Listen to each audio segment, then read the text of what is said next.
Hello everyone, my name is Farhad and this is Farhad Product YouTube channel. Just a short intro what the YouTube channel is going to be about. I've been in IT industry for more than 4 years now in different positions as business analyst, product owner, project manager.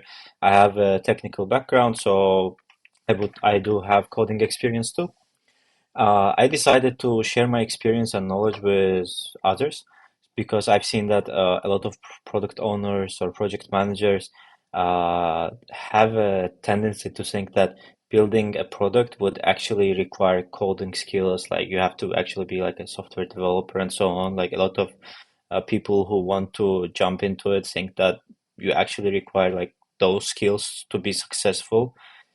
And yes, you do need some coding experience and you do need some development skills. However, with the ongoing AI tools, I think that experience is needed less and less. And also, this channel will be about how to quickly build and launch MVP products. So let's jump onto that. First video, I will be talking about the MVP lifecycle. So I have this fig jam board here. Today we'll be mainly talking about idea generation. But just generally, let's go through the MVP product lifecycle and let's talk about what an MVP is in the first place. A lot of people think that MVP is like a not full version of their product, and that's it. So they can, uh, I've heard it in, I think, in a Y Combinator video. It said it's a shed version of your full product. That is true. However, MVP is also the version of the product that actually solves the problem the user needs. If you think of any product you use, whether it's Instagram, like TikTok, or any other tool, like anything you use at your job, there's only actually one core feature that solves your problem, and that's the reason you use the product. Anything on top of it is just making your life easier. It's just adding convenience to the product. If that core feature was removed, you would have never used it. So the MVP is actually a product that solves the problem with the core features. So nothing fancy, nothing that makes like life of the user even more convenient. And there's a reason for that, because you want to launch the MVP as fast as possible to see if there is a market for the product. If there is no market for the product and you've built something that uh, makes the user's life more convenient, the sad part is that you don't really have users to make their life more convenient. You don't really have any traction. So you're not making life of anyone more convenient because this product itself is not like solving any problem probably. But we'll go through that. We'll go through why there might be cases where you don't have traction. So that's what an MVP stands for. A product that solves the problem with only core key features. The life cycle starts with idea generation. Then we go to definition of that product, development, oops, launch, feedback, scaling the product, feature expansion, market growth, optimization of the product, and the full product release. There's actually one thing I don't like about this life cycle is the full product release being like the last stop. I don't think digital products nowadays have a last stop. I think this optimization and the market growth and feature expansion part is just like an ongoing cycle. After you do your optimizations, you do get more feedback from your users and you think of like feature expansion again. It depends on the feedback from the user actually. If there's feedback related to a more optimized like service or is there something missing? So I don't really believe in like full product release being the last stop. There's probably like this full product release will be ongoing. Okay, so now let's talk about idea generation. So in my experience, and also I'm a very more practical person than a theory based.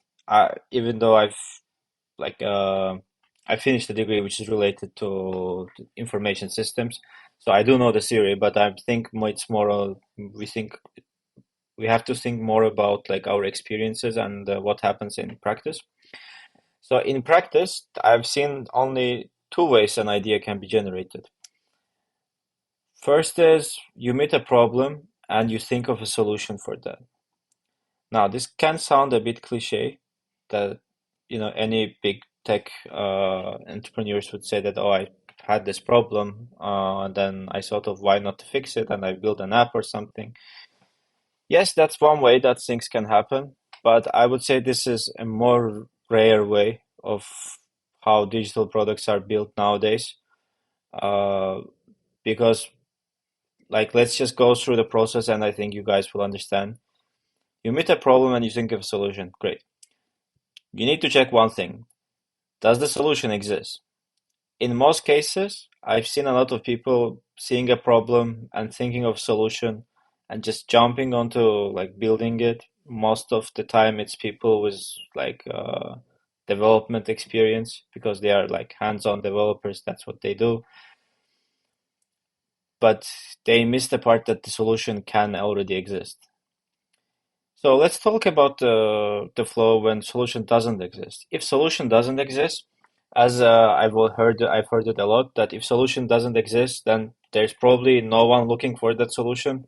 You might kind of be one of the few people who have this problem and who are willing to like pay some money for some service for solving it. So that's again, if the solution doesn't exist, it's not a go ahead for building and launching it. No, you should find a market for the solution. How to find the market? Well, it depends on what type of product we're talking about. Is it a B2B product, a B2C product? Just an example, if you are in trading space and you use like a lot of charts, a lot of tools, like exchanges and all this, and you think of something that can make your life easier, go ahead and talk to other traders. Go ahead and see, do a questionnaire, write something in Google Forms, send it over to people, see what response you get. If the market exists, it means that for me, market exists if more than 50% of the people from those responses have said that yes, they would be willing to pay some amount. Like the amount doesn't have to be exact. They would be willing to spend to use this product to fix some problem for them. In that case, yes, there is a market. The solution doesn't exist. That's like a big catch. Like if you get this to that solution doesn't exist and there's an existing market for it, that's a like a good catch.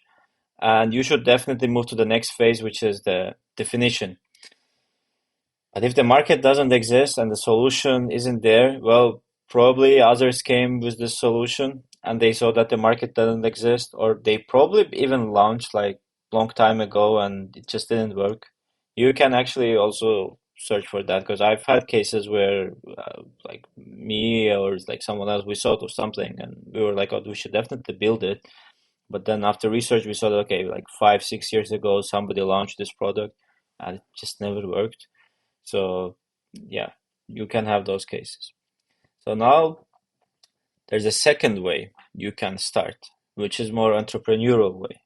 And this first flow is actually kind of connected to the second flow.